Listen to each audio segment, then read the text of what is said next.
13 Şubat Cuma. Savunma Sanayi Başkanı Haluk Görgün sosyal medya hesabından hepimizi heyecanlandıran ve bir o kadar da düşündüren fotoğraflar paylaştı. Yer TUSAŞ'ın Ankara Kahramanmazan'daki tesisleri. Hangarda milli muharip uçak Kaanlar görünüyor. Evet, yanlış duymadınız. Kaanlar. O zamana kadar bir adet olan Kaan sayısı şimdi toplam 3'e yükseldi. Kaan'ın P1 ve P2 prototipleri arkada boy gösteriyor. Ancak dikkatimizi çeken bir şey var. İlk üretim olan Kaan'a göre yeni prototiplerde değişiklikler görülüyor. Envanter serimizin bu videosunda sizlere Kaan'ın yeni gösterilen prototiplerinde nelerin değiştiğini tek tek anlatacağız. Ancak videoya başlamadan önce küçük bir hatırlatmamız var. GZT ailesi olarak 3 milyon aboneye doğru emin adımlarla ilerliyoruz. Tıpkı Kaan'daki gizli detayları göreceğiniz gibi dünyada ve Türkiye'de olan biteni en ince ayrıntısına kadar görmek istiyorsanız kanalımıza abone olun, bizleri takipte kalın.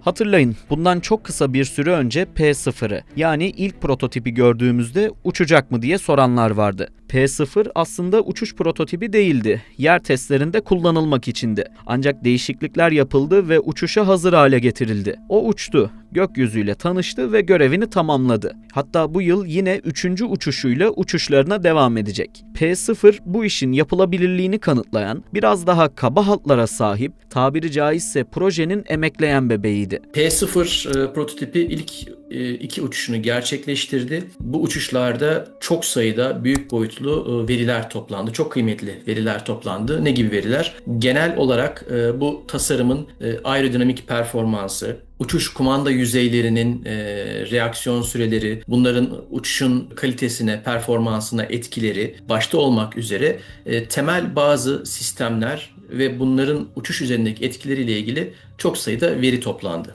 Bu zaten TUSAŞ'ın ilgili mühendislik ekiplerinin istifadesine sunuldu. İkinci olarak ise sayısal ikiz üzerinde sanal ortamda yapılan sayısız testten elde edilen veriler ve bunların karşılaştırılması neticesinde elde edilen yeni veriler. Bu üç veri setinin birleştirilerek tasarımda kullanılmasıyla biz P1 üzerinde uçuşa hazırlanan gerçek uçuş prototipi üzerinde bazı değişiklikler gördük. Ama Şimdi karşımızda duran şey bambaşka. Ekrandaki fotoğraflarda görünen Kaan'ın P1 ve P2 prototipi. Sağda görünen P1, solda burnu sarılı halde olansa P2. Bu prototipe de yakından bakacağız ama bizleri en çok ilgilendiren P1. Çünkü detaylar onda gizli. Gelin TUSAŞ mühendislerinin gece gündüz çalışarak P0'dan elde ettikleri verilerle geliştirdikleri P1 prototipinin gövdesinde milim milim bir tura çıkalım. Neler değişmiş, neler eklenmiş inceleyelim. Öncelikle ilk durağımız burun kısmı. Buraya havacılık teriminde radom deniliyor. Uçağın en stratejik noktası, hatta beyni diyebiliriz. Dikkatli baktığınızda P0 prototipinde daha küt,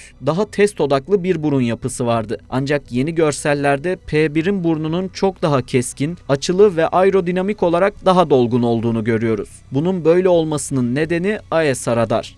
Bu sistemlerin hem Murad'ın hem elektrooptik sistemlerin hazırlık durumuna göre bunların uçakta takılacakları yerlerde fiziksel olarak, geometrik olarak ufak değişiklikler görebiliriz. Zaten P0'dan P1'e geçişte uçağın radarının bulunduğu radom dediğimiz bölmede bazı tasarım değişiklikleri olduğunu görüyoruz. Bu da Murad'ın aslında biraz takılmaya hazır hale geldiğini ya da yaklaştığını bize düşündürüyor. Bu tarz ufak tefek rötuşlar, estetik müdahaleler görebiliriz. Yani Kaan'a entegre edilmesi beklenen Murat AESA radarı içine alacak şekilde yeniden tasarlandı. Hazır Murat AESA radarından bahsetmişken bir parantez açalım. Aselsan tarafından geliştirilen Murat AESA radarı, Kaan'ın sadece gören gözü değil, aynı zamanda uçağın beyni ve en büyük silahlarından biri. Bu radar milisaniyeler içinde gökyüzünün farklı noktalarını tarayabilir. Aynı anda hem yerdeki bir hedefi haritalayabilir, hem havadaki düşman uçağını takip edebilir, hem de füze güdümleyebilir. Kaan için özel olarak Murat 600A radarının geliştirilmesi bekleniyor. P1'in burnundaki bu revize yüzlerce kilometre ötedeki düşmanı o sizi daha fark etmeden görebilmek için yapıldı. Yeni burun geometrisi radar dalgalarının en verimli şekilde iletilmesini sağlarken düşman radarlarından gelen sinyalleri de absorbe edip dağıtacak bir açıyla şekillendirildi. Yani Kaan'ın burnu sadece havayı değil, elektronik harp sahasında delip geçecek.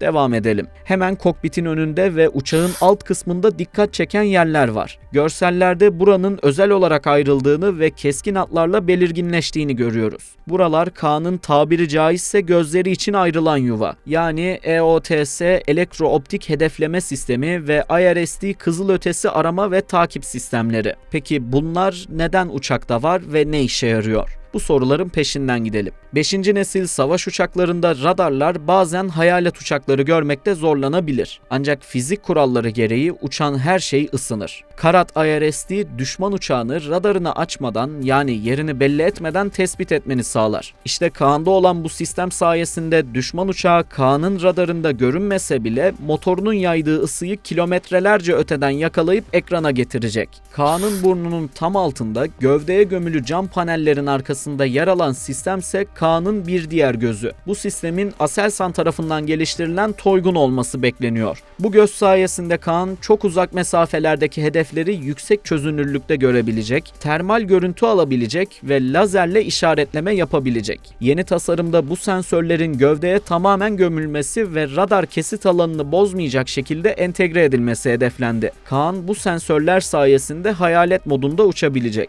Şimdi başımızı biraz yukarı kaldıralım ve pilotun olduğu kısma bakalım. P0'da ve ilk tasarımlarda kanopide kokpit camında bir çerçeve, bir ayrım çizgisi görebilirdiniz. Ancak P1'de dikkat çeken en büyük detay tek parça kanopi.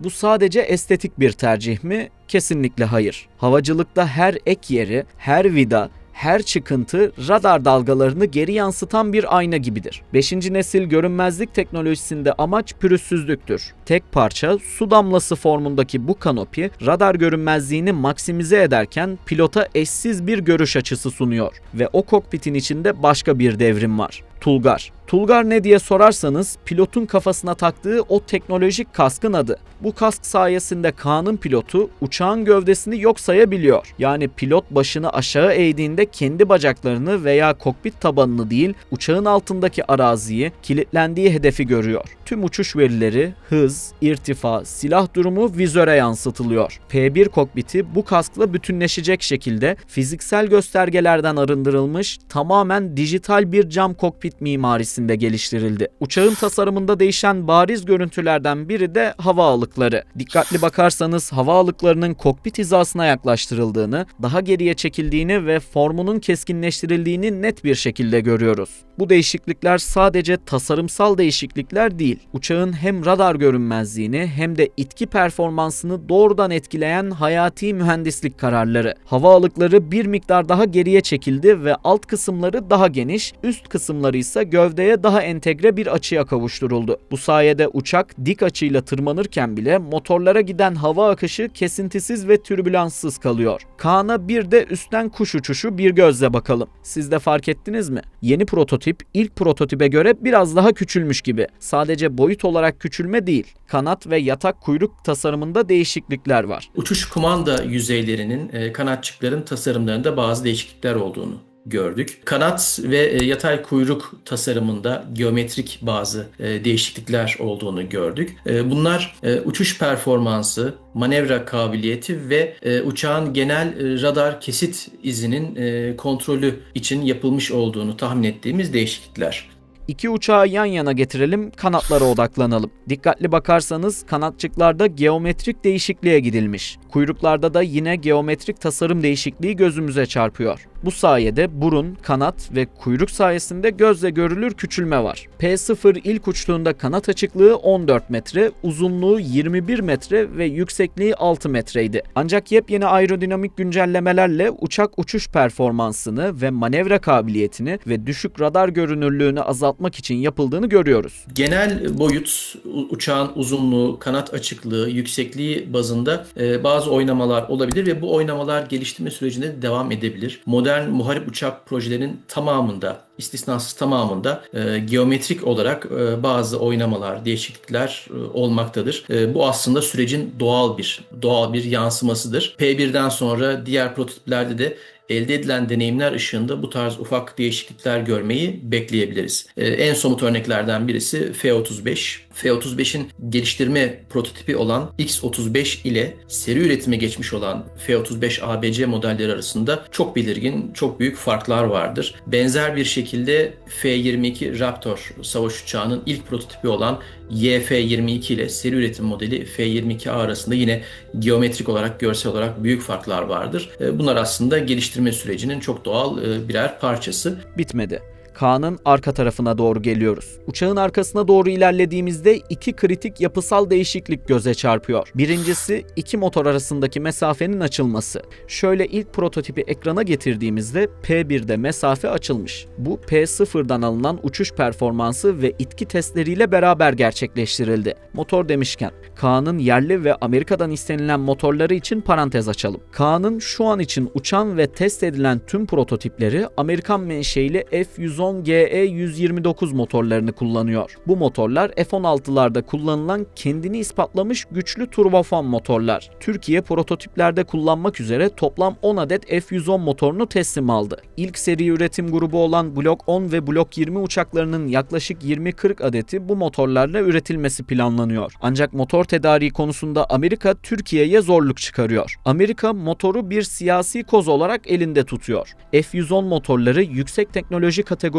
olduğu için satışı Kongre onayına tabi. Kongre ise S-400 meselesi tamamen çözülmeden bu tür stratejik satışlara yeşil ışık yakmakta direniyor. Ayrıca Amerika motorları verse bile Türkiye Kaan'ı başka ülkelere satmak istediğinde veto yetkisini kullanabilir. İşte bu yüzden yerli motorun önemi burada ortaya çıkıyor. Yerli motorda durum nasıl ona bakalım. Yerli motor TEİ ve TR Motor işbirliğiyle geliştirilen TF35000'dir. Bu motor F-110'dan daha fazla itki gücü üretecek şekilde tasarlanıyor. F-110 4. nesil uçaklara daha uygun olduğundan 5. nesil savaş uçağı Kaan için yeterli değil. Bu yüzden TF35000 5. nesil özellik sağlayacak. Tek bir motorun 35.000 libre itki üretmesi hedefleniyor. Amerikan menşeili F-110 yaklaşık 29.000 libre güç üretiyor. Çift motorlu Kaan toplamda 70.000 libre güçle müthiş bir süper seyir yeteneğine kavuşacak. Yerli motorun bu yıl yerde test düzeyinde çalıştırılması da bir başka evrim oluşturacak hamlelerden. Kaldığımız yerden devam edelim.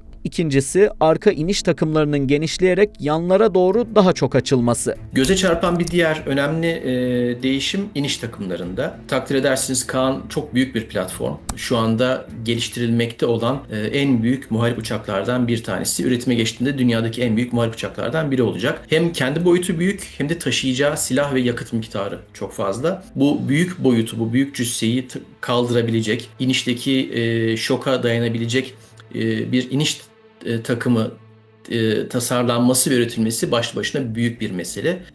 Bu yönde de önemli verilerin toplanmış ve bazı değişikliklerin yapılmış olduğunu görüyoruz. Milli Muharip Uçak Kaan diğer 5. nesil uçaklara göre oldukça büyük boyutta. Bu büyüklüğü taşımak için güçlü ve dengeli iniş takımlarına ihtiyacı var. İşte yeni prototipte yapılan değişiklik bu. Bu değişiklik tonlarca mühimmat ve yakıt taşıyacak olan bu devasa uçağın yerdeki dengesini muazzam ölçüde artırarak kalkış ve iniş güvenliğini zirveye taşıyor. P1'in yüzeyinde farklı yerlerinde gizlenmiş antenler görülüyor. Bunlar gömülü antenler. O küçük paneller, yüzeye yayılmış sistemler aslında uçağın sinir sistemi olan antenler ve sensörler. Aerodinamiği ve düşük görünürlüğü bozmuyor. Eski uçaklara, F-16'lara, F-4'lere baktığınızda gövdenin çeşitli yerlerinden çıkan irili ufaklı anten çubukları, bıçak antenler görürsünüz. Bunlar aerodinamiği bozar ve radarda görünürlüğü artırır. Kaan'ın P1 prototipinde ise antenler uçağın gövde panellerinin içine gömüldü. İletişim dost düşman tanıma yani IFF, elektronik harp ve veri bağı sistemleri uçağın yüzeyindeki bir parçası haline geldi. Bu antenler telsiz haberleşme, IFF dost düşman tanıma, GPS ve veri bağları için kullanılır. Kaan sadece radarla değil, gövdesine yayılmış bu küçük antenler aracılığıyla düşman radarlarını karıştırabilir. Bu arada şunu da eklemeden geçmeyelim. Bu tasarım değişiklikleri henüz resmi bir açıklama olarak paylaşılmadı. Yani biz gözle görünür değişiklikleri sizlere anlatıyoruz. Şimdi P1'in arka tarafında duran, bazı kaynaklarca P2 denilen statik test uçağına bakalım. Bu burnu sarılı olan uçak Kaan tam boy statik test uçağı. Diğer prototip yer prototipi olarak da geçen, bazı kaynaklar P2 olarak adlandırıyor. ama Iron Bird dediğimiz statik yer prototipi.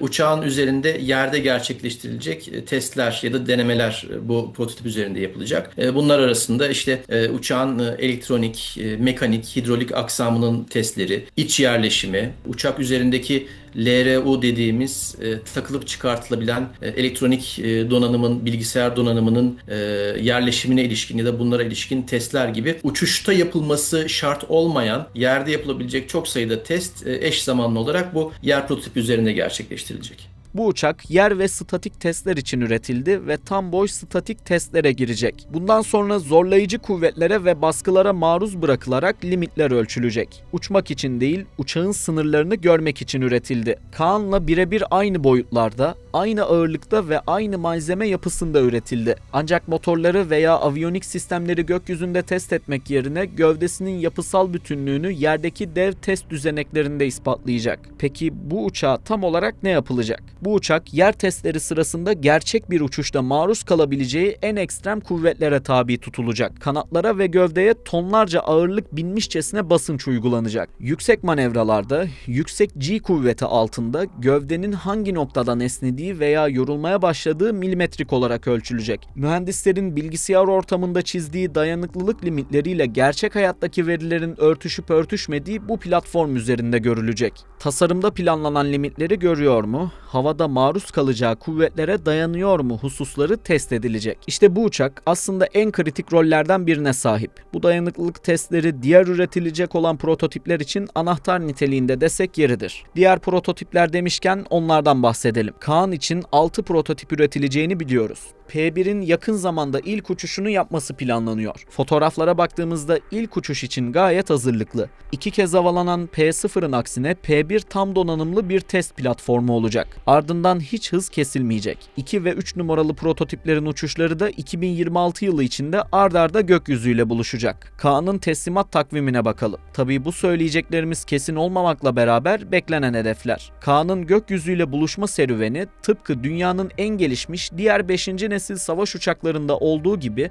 aşamalı bir blok stratejisi üzerine kurulu. Takvimler 2028 ve 2029 yıllarını gösterdiğinde ise Kaan, blok 10 aşamasıyla birlikte resmi olarak askeri envantere dahil olmaya başlayacak. Yaklaşık 20 adet üretilmesi planlanan bu ilk seri üretim grubu, uçağın erken operasyonel kabiliyet kazandığı dönem olacak. Blok 10 uçakları yerli Murat AESA radarı ve temel elektronik harp sistemleriyle donatılsa da itki sisteminde hala F-110 motorlarını kullanmaya devam edecek. Bu aşamanın temel amacı Türk pilotlarının 5. nesil bir platformda eğitim alması.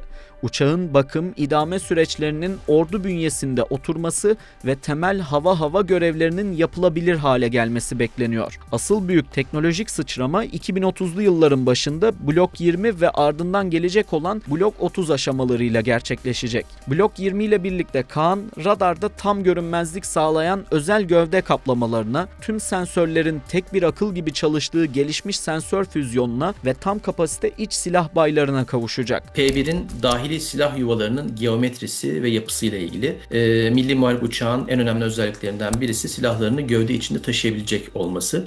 Bu aslında oldukça zorlayıcı bir mühendislik problemidir. Çünkü bir yandan uçağın içindeki karmaşık elektronik, mekanik, hidrolik aksam, motorlar, bunların yerleşimi, elektronik sistemler, bunların yerleşimi ve bunların bir yandan bakım onarımlarının yerde düzgün bir şekilde yapılabilmesi ve bir yandan da silahların, füze, mühimmatın sığabileceği genişlikte bir iç hacim yaratılması ve bunun uçak gibi aslında ağırlık açısından oldukça dar bir marjda tasarlanan bir platformda yapılması hakikaten zorlayıcı bir konu. Hem sanal ortamda hem P0'da yapılan bazı denemeler ve elde edilen deneyimlerin P1'e somut olarak yansımış olduğunu görüyoruz. Bu dönemin ve projenin en kritik dönüm noktası ise 2032 yılı civarında planlanan tamamen yerli TF35000 motoruna geçiş olacak. Yerli motorun entegre edildiği Blok 30 serisiyle birlikte Kaan, dışa bağımlılıktan tamamen kurtulmuş, art yakıcı açmadan ses hızını aşabilen ve insansız jetleri Kızıl Elma ve Anka 3 gibi havadan yönetebilen bir komuta merkezi haline alacak. Bunun ön gösterimini Suudi Arabistan'daki TUSAŞ standındaki fuarda gördük. Suudi Arabistan demişken Kaan'ın alıcılarına detaylarına ve ilgilenenlere bakalım. Türk Hava Kuvvetleri Kaan'ın ana kullanıcısı. Toplamda 250 ila 300 adet Kaan satın almayı hedefliyor. Endonezya 2025 yılında 48 adetlik satış sözleşmesi imzaladı. Bu imzalanan anlaşma Türk savunma sanayisinin bugüne kadarki en büyük ihracat sözleşmesi. Son zamanlarda ilgisi artan ülke ise Suudi Arabistan. Suudi Arabistan uçak satın almaktan öte stratejik bir ortaklık arayışına dayanıyor. Suudiler savunma sanayilerinde Vizyon 2030 hedefleri kapsamında dışa bağımlılığı azaltmak istiyor. Amerika'nın zaman zaman uyguladığı silah ambargoları ve F-35 satışındaki isteksizliği Riyad yönetimine alternatif arayışına itti. Kaan, Suudi Arabistan için hem 5. nesil bir teknolojiye sahip olma fırsatı hem de bu uçağın üretim aşamalarına, finansmanına ve teknoloji transferine dahil olma şansı demek. Eğer anlaşma sağlanırsa Suudi Arabistan projenin finansal yükünü paylaşan büyük bir ortak haline gelebilir. Ayrıca Pakistan son dönemde projeye dahil olma niyetini en yüksek perdeden dile getiren ülkelerden biri.